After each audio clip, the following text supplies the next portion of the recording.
Hello students, welcome to the class.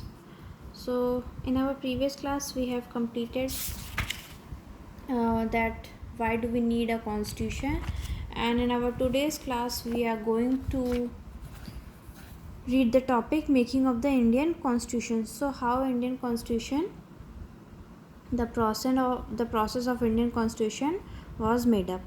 Like South Africa, India's constitution was also drawn up by very difficult circumstances. The making of the constitution for a huge and diverse country like India was not an easy affair. At that time, the people of India was emerging from the status of subject to that of citizen. The country was born through a partition on the basis of religious differences. This was a traumatic experience for the people of India and Pakistan. So, the making of constitution in India was not an easy task because there is a huge and diverse country, and there are different types of peoples who belong to different religions and linguistic. So it is very difficult for them to create a constitution and bind all of them into it.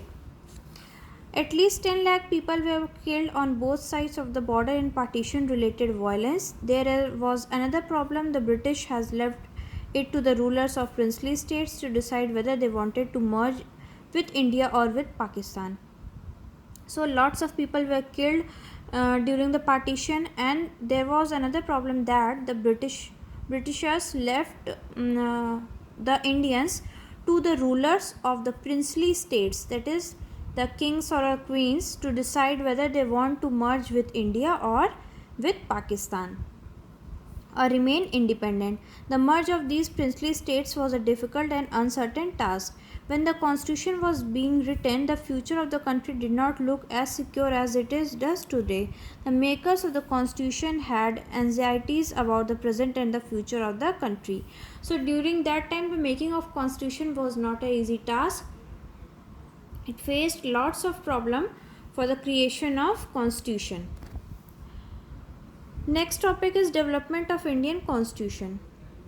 Despite all these difficulties, there was one big advantage for the makers of the Indian constitution. Like South Africa, did they not have to create a consensus about what a democratic India should look like.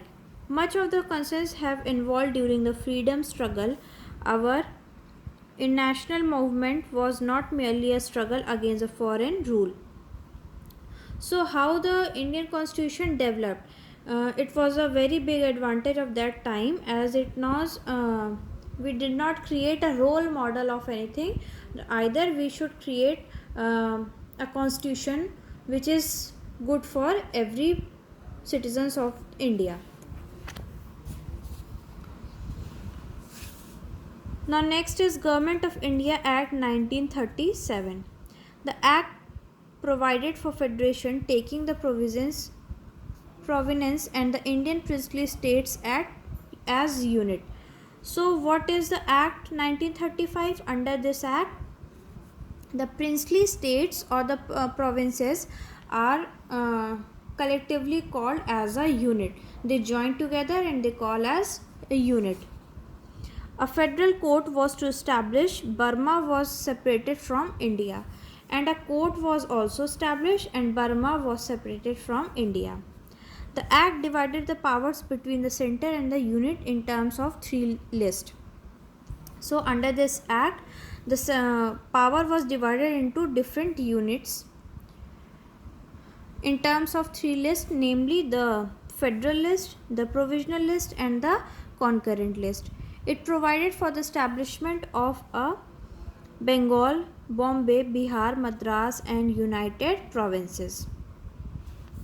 Years of thinking and deliberation on the framework of the constitution had another benefit. Our leaders gained confidence to learn from other countries, but on our own terms. So lots of thinking and deliberation on the framework of constitution has another benefit, that our leaders also gained confidence from the other countries also. They inspired from the French Revolution, the practice of parliamentary democracy in Britain, and the Bill of Rights in USA. They took inspiration from all these revolution and practices of different countries, and after that they shape our constitution.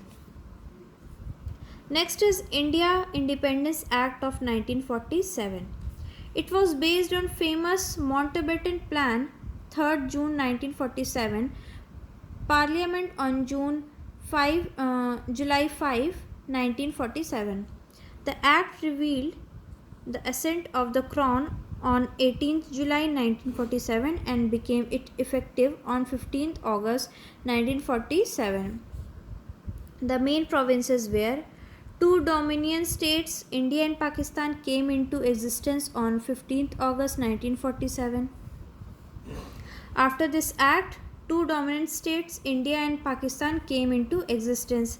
The boundaries between two dominant states were determined by the Boundary Commission headed by Sir Cyril Radcliffe.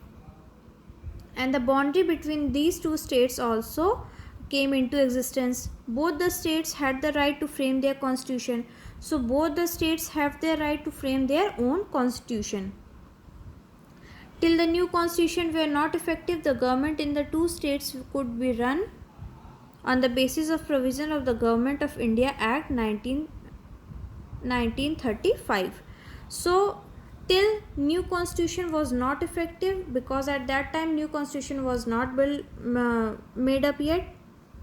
So they work according to the provision Government made of India Act 1935.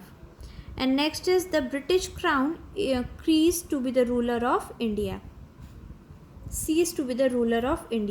And the Britishers who had the crown to be the ruler of India also ceased. Now the next topic is the Constituent Assembly. We will do this in our tomorrow class.